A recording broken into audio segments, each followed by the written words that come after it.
Port Angeles bills itself as the authentic Northwest. One of the structures representing this authenticity is the former Port Angeles Fire Hall. Completed in 1931, the Art Deco Fire Hall was intended to serve as part of a city government campus.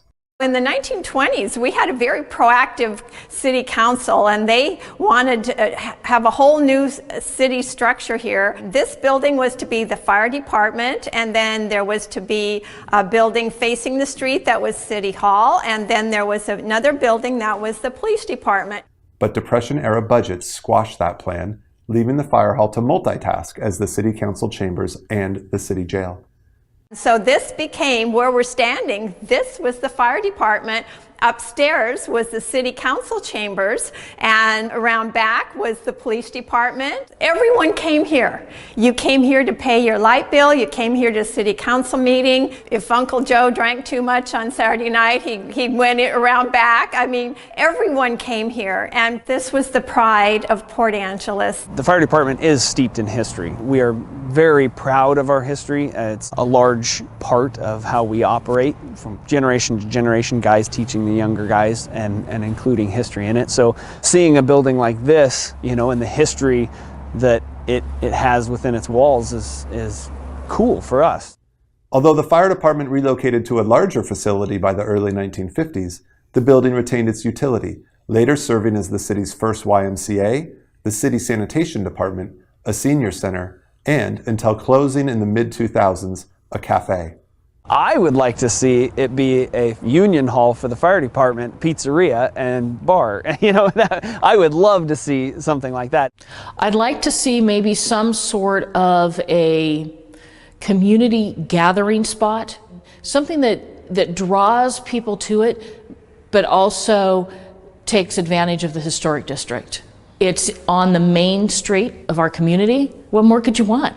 And to have it in this corridor with all the green space, there could be all kinds of wonderful, wonderful things. I'd love to see a children's museum in this location next to the Carnegie Museum and the courthouse, and just have it all flow together to make it a really appealing place for people to come to and learn the history of the building. There's a number of things that really could come in here. There was a bakery here at one time, a dance studio.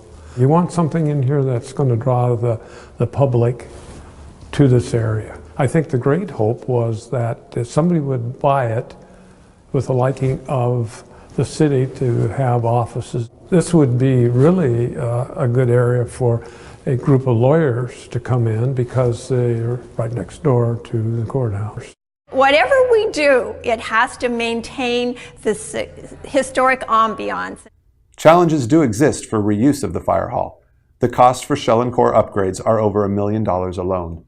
To spend that kind of money for restoration here, it would take a partnership. To find somebody to put the money into it is a challenge. We need to stabilize the building. It needs a new roof immediately, and then we need new infrastructure, and that's our challenge. Undaunted, city and county officials continue to champion rehabilitation. Historic buildings traditionally give a lot of ambiance and a lot of culture to a community. To have this as part of that history just really adds to that vibrancy of a good historic district. This building is on the National Historic Register. It's too precious to lose. We need to restore it, and we need to use it, and we want to put it back into our community. Returning the fire hall to active use would complement the dramatic effect the Port Angeles Downtown Association has had on revitalizing the city's Main Street business core. We couldn't build what's here now, and to have that just enriches the place. It doesn't make it look like every other downtown. It's our downtown because it's historic to where we are.